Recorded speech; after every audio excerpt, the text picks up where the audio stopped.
November 23, 1984. Barbara Walker lifts the phone in her Cape Cod apartment and dials the FBI field office in Hyannis, Massachusetts. It is her third attempt in 7 months. The first 2 calls were logged as the rantings of a bitter ex-wife. She knows her former husband, John Walker, has been photographing cryptographic keycards for the Soviet KGB since 1967. She knows he has passed more than 1,000 rolls of film through dead drops scattered across Northern Virginia and Maryland. What she does not yet know is that her son Michael, a yeoman aboard the aircraft carrier USS Nimitz, is now part of the ring, delivering classified message traffic from the carrier's communication center. The phone rings. An agent answers. She begins to talk. Earlier, December 1967. John Walker, a 30-year-old Navy warrant officer and communications watch officer at Sublant Norfolk, faces $50,000 in debt from a failed bar in South Carolina. He drives to Washington and walks into the Soviet embassy on 16th Street, carrying a radio cipher card stolen from the communications center. A KGB handler named Boris Solomatin meets him in a secure room. Walker offers the card and a sample of encrypted message traffic. Solomatin accepts. They negotiate $500 to $1,000 per week. Walker leaves with a Minox sub-miniature camera, instructions for photographing documents, and a rotor-reading device to copy the mechanical cipher wheels used in older Navy encryption machines. No ideology changes hands, only cash. Walker returns to Norfolk and begins the work. He is a communications watch officer with access to the Restricted Communications Center, a vault-like room where crypto keycards and classified message logs are stored in locked safes. Random security inspections occur, but his rank and clearance grant him routine access. He smuggles documents to his bachelor quarters in a briefcase or inside his uniform. At home, he photographs each keycard with the Minox camera, setting up a makeshift stand under a desk lamp to avoid motion blur. Each roll of film holds 50 exposures. He shoots hundreds of pages per month. Daily crypto keys, fleet movement orders, SOSIS sonar contact reports, and maintenance schedules. The film goes into a 35mm canister, then into a Coca-Cola can for the dead drop. The KGB case officer Oleg Kalugin maps dead drop sites around Washington and Northern Virginia. Roadside utility poles, culverts, tree bases. Walker receives instructions on a typewritten card hidden inside a hollowed-out battery. On the designated night, he drives to a rural spot near Poolesville, Maryland. He stops, walks to the marker, and deposits the soda can of film. He returns to his car and drives to a second location 5 miles away. There, taped under a wooden fence post, is an envelope containing cash and new instructions.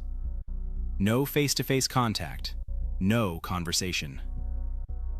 The protocol will repeat twice a year for nearly 2 decades, each exchange yielding between $10,000 and $20,000. The system is resilient because it is boring. Walker recognizes the constraint. His access is temporary. Navy transfers rotate personnel every 2 to 3 years. Retirement will end his flow. So he begins recruiting. First, his friend Jerry Whitworth, a senior chief radioman with crypto clearance aboard the carrier USS Enterprise. Whitworth agrees in 1975 and provides keycards from carrier deployments. Then, his brother Arthur, a defense contractor with access to ship repair schematics at Norfolk Naval Shipyard. Arthur joins in 1980. Finally, in 1983, Walker recruits his son Michael, a yeoman aboard USS Nimitz, to photograph message traffic from the carrier's communication center. The ring is now a family business. Walker's income exceeds $1 million over 17 years. Walker's keycards unlock a cryptographic flood. Soviet cryptanalysts at the GRU and KGB cipher bureaus decrypt over 1 million U.S. Navy messages spanning 1967 to 1985. The haul includes SOSIS hydrophone array placements along the GI-UK gap, the ocean corridor between Greenland, Iceland, and the United Kingdom. It includes submarine patrol routes, sonar contact reports filed after U.S. attack subs track Soviet boomers, and maintenance schedules that reveal when NATO sensors go offline. Each decrypted message teaches the Soviets not just where American submarines are, but how the Navy tracks Soviet submarines. The methods are now exposed. Among the decrypted traffic, one category stands out: sonar contact reports. These messages describe how U.S. attack submarines and SOSUS hydrophone arrays detect Soviet submarines. The method is acoustic. Specifically, it is cavitation noise. When a submarine propeller spins fast enough, low pressure zones form on the blade's surface. Water vaporizes into bubbles. These bubbles collapse in the higher pressure water behind the submarine. Each collapse generates a sharp acoustic pulse in the 100 Hz to 10 kHz range. Thousands of collapses per second create a continuous roar. NATO hydrophones can hear that roar at ranges exceeding 200 miles. The Soviets now know exactly what sound signature betrays their submarines. Soviet submarine propeller engineers at Leningrad shipyards receive the cavitation intelligence. They now understand the problem. Their propellers are loud because blade geometry creates localized low-pressure zones at operational speeds above 12 knots. The solution is known in hydrodynamics literature. High-skew propeller blades, swept-back, twisted profiles with variable pitch along the blade, distribute pressure gradients smoothly and delay cavitation onset. Western submarines already use this geometry, but Soviet manufacturing cannot replicate it.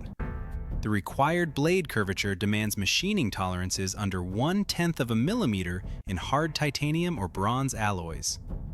Soviet 5-axis milling machines and manual lathes cannot hold those tolerances. The gap between knowledge and capability is a machine tool problem. The machine the Soviets need is a 9-axis CNC mill, a computer-controlled tool capable of simultaneous contouring on complex 3-dimensional surfaces. 9 axes means 9 independent directions of movement, enough to machine the twisted, variable pitch geometry of a high-skew propeller blade while maintaining sub-millimeter precision. But the Coordinating Committee for Multilateral Export Controls, known as Cocom, prohibits export of any machine tool with more than 2 independent axes to communist countries. The rule is explicit. Western manufacturers know it. Governments enforce it. The Soviets cannot legally buy the machines they need. So they begin looking for a loophole. January 1980, Moscow. The Soviet state trade agency Techmash Import contacts Wako Koki, a small Japanese trading firm based in Tokyo. The request is specific: precision propeller milling equipment capable of machining large titanium castings. Wako surveys Japanese manufacturers and identifies Toshiba Machine Company's MBP-110 model, a 9-axis CNC mill designed for aerospace turbine blades and ship propellers. The MBP-110 can hold tolerances under 0.05 millimeters across a 5-meter work envelope. It is exactly what the Soviets need. Wako forwards the inquiry to Toshiba Machine executives in Tokyo. Initial discussions focus on price and delivery schedule. No one mentions Cocom. Toshiba Machine executives recognize the problem immediately. The MBP-110 is a 9-axis machine. Exporting it to the Soviet Union violates Cocom rules. But the contract is worth $17 million. Itochu Corporation, one of Japan's largest trading conglomerates, brokers the deal and applies pressure. Toshiba decides to proceed. In the export license application submitted to Japan's Ministry of International Trade and Industry, known as MITI, Toshiba describes the MBP-110 as a 2-axis vertical lathe for civilian use. The application lists the destination as Elektrosila, a generator factory in Leningrad. Both claims are false.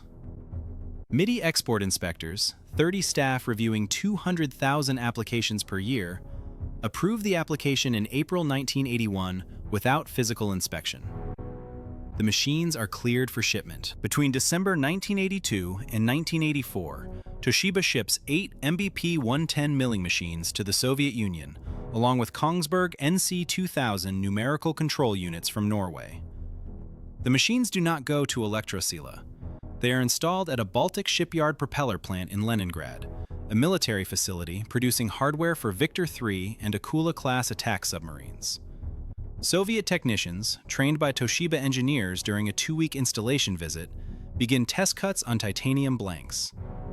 By mid-1984, the mills are operational. The convergence is complete. Soviet propeller engineers now possess Walker's intelligence, the exact cavitation frequency bands NATO monitors, and the only machines capable of milling the blade geometry that delays cavitation. The gap is closing. When a submarine propeller blade spins, its angled surface creates lift, the thrust that drives the submarine forward. This lift works like an aircraft wing. Water flows faster over the low-pressure side of the blade, and by Bernoulli's principle, pressure drops. Above a critical speed, roughly 10 to 12 knots for early Soviet designs, that pressure falls below the vapor threshold of seawater. Water vaporizes into cavities, or bubbles. These bubbles form along the blade's low-pressure edge, separate from the surface, and migrate aft into the higher-pressure water behind the submarine. There, the pressure forces the vapor to collapse back into liquid. Each collapse is a tiny implosion, releasing energy as a sharp acoustic pulse. Each bubble collapse generates a pressure transient, a pop, in the 100 Hz to 10 kHz range, plus broadband noise that spreads across the acoustic spectrum. A single propeller blade produces thousands of bubbles per second. The result is a continuous roar, loud and characteristic.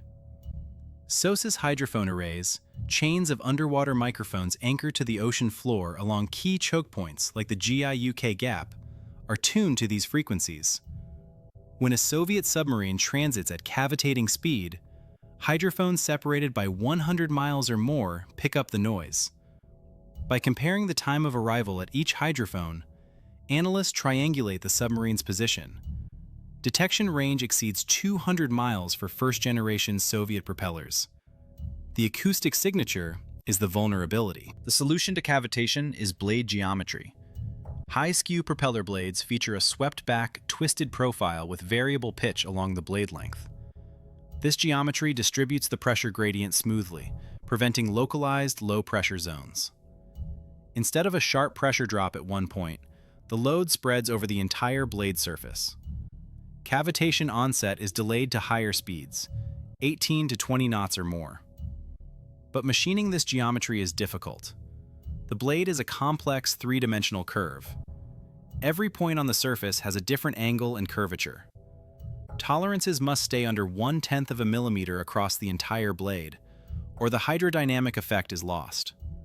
Titanium and bronze alloys, the materials used for submarine propellers, are hard and resistant to cutting. A 9-axis CNC mill is the only tool that can hold those tolerances while cutting the required curves. By late 1984, Leningrad shipyards produce propellers for Victor III and Akula-class submarines that delay cavitation onset to 18 to 20 knots. Broadband acoustic signature drops by roughly 20 decibels, a 10-fold reduction in perceived loudness. SOS's detection range collapses. Estimates vary.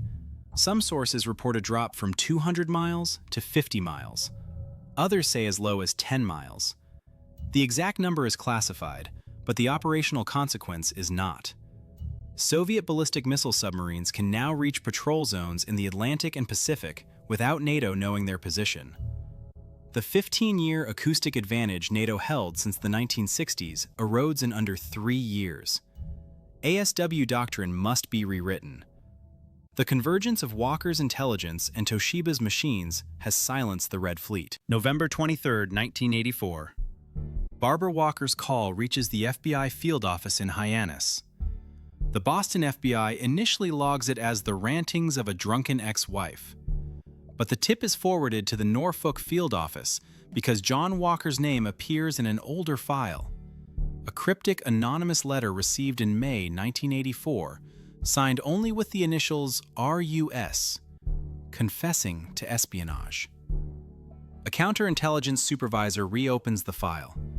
He interviews Barbara's daughter Laura, who confirms that her father tried to recruit her in 1979 when she was a teenager in the Army. Laura agrees to cooperate. In March 1985, Both Barbara and Laura pass polygraph examinations. The FBI secures a Foreign Intelligence Surveillance Act warrant for wiretaps on John Walker's Norfolk home and detective agency. The case, codenamed Windfall, is now active. By May 1985, electronic surveillance picks up fragments. Walker tells associates he has an errand only he can perform. He mentions a trip to Charlotte. But on May 19th, FBI surveillance teams watch him drive north from Norfolk, not south. He follows a circuitous route through Maryland, doubling back on highways, stopping at gas stations to check for tails. The route is classic counter-surveillance tradecraft. The FBI teams stay far back, using rotating vehicles. At approximately 7 p.m., Walker pulls over near Poolesville, Maryland, walks to a roadside utility pole, and deposits a crumpled brown grocery bag. He returns to his car and drives to a second location 5 miles away. He searches for a cash drop. He finds nothing. The FBI has the site under surveillance. The Soviet handler has aborted. Walker drives to a Ramada Inn in Rockville and checks in. FBI agents retrieve the grocery bag from the utility pole. Inside are 129 top-secret documents. Tomahawk cruise missile maintenance procedures, USS Nimitz defense vulnerabilities and damage control plans, satellite communications sabotage studies, nuclear launch authentication codes, and a handwritten note apologizing to the Soviet handler for the limited quantity this month. The note is signed with the initial S. FBI cryptanalysts recognize the handwriting from samples collected during the wiretap investigation. S is Michael Walker, John's son, a yeoman aboard USS Nimitz. The family ring is now confirmed. The FBI decides to arrest John Walker immediately before he can warn the others. May 20, 1985, 3 a.m. FBI agents enter the Ramada Inn in Rockville. They knock on Walker's door. He opens it. Agents identify themselves and order him to the floor. Walker reaches toward his waistband. Agents draw weapons. He complies. They search him. In his jacket pocket, they find a packet of Soviet instructions, code words, dead drop locations, and a schedule for the next 2 years. Walker is cuffed and led to a vehicle. Within hours, the FBI begins coordinating arrests. Michael Walker is taken into custody aboard USS Nimitz, which is at sea off the coast of Israel. Arthur Walker is arrested at his home in Virginia Beach. Jerry Whitworth, the retired radio man who sent the anonymous RUS confession, is arrested in California. The ring is broken. October 1985. John Walker agrees to a plea bargain. In exchange for full disclosure and testimony against Jerry Whitworth, prosecutors reduce Michael Walker's sentence from life to 25 years. Federal court in Baltimore sentences John Walker and Arthur Walker to life imprisonment without parole. Michael receives 25 years. Jerry Whitworth, the senior chief radioman who provided keycards from multiple carrier deployments, receives 365 years plus a $410,000 fine, the harshest sentence for espionage in U.S. history at that time. Defense Secretary Caspar Weinberger calls the Walker ring the most damaging espionage case in U.S. history. The estimate? The Soviets gained access to weapons data, naval tactics, and operational readiness across all domains. April 1987. A whistleblower inside Toshiba Machine contacts Cocom authorities. The Toshiba-Kongsberg export violation becomes public. The U.S. Congress proposes import bans and contract sanctions. Japan fines Toshiba Machine 2 million yen, bans the company from communist bloc exports for 1 year, and arrests 2 executives. Both receive suspended sentences. Norway shuts down Kongsberg Trading Company and launches an investigation revealing sales to the Soviets dating to 1974. The U.S. Navy estimates it will cost $30 billion to restore the anti-submarine warfare advantage lost to quieter Soviet propellers. New submarines, upgraded sonar, and reconfigured SOSUS arrays. The convergence of Walker's intelligence and Toshiba's machines is now a public scandal. The U.S. Navy responds with doctrine changes. Submarine propeller geometry is reclassified as top secret. All propellers in port are shrouded with tarps to prevent satellite photography. The Navy accelerates development of non-propeller propulsion systems. Seawolf and Virginia-class submarines, designed in the 1990s, use pump jet propulsors instead of open propellers, eliminating cavitation entirely at speeds below 25 knots. SOSUS is reconfigured with higher-frequency hydrophones sensitive to machinery noise and transient sounds, not just cavitation. The Navy deploys mobile SIRTAS towed arrays from surface ships to supplement fixed SOSUS lines. The tracking method shifts from long-range passive detection to closer-range active prosecution. NATO accepts that Soviet ballistic missile submarines can no longer be tracked reliably during transit to patrol zones. The strategic calculus adjusts. John Walker dies in federal prison in Butner, North Carolina on August 28, 2014, from throat cancer and diabetes. He is 77 years old. The Soviet Union he served dissolved in 1991, 23 years before his death. Jerry Whitworth is released on parole in 2012 after serving 26 years. Michael Walker is released in February 2000. Arthur Walker dies in prison in 2014. Cocom, the export control regime that failed to stop the Toshiba sale, dissolves in 1994 and is replaced by the looser Wassenaar arrangement, which lacks enforcement teeth. The Walker Ring's legacy persists. Stricter crypto key handling protocols, dual-use technology export reviews, and the classification of submarine propeller design as a strategic capability. The silence that NATO once heard at 200 miles is gone. The ocean is quieter now, and the advantage belongs to those who listen closest.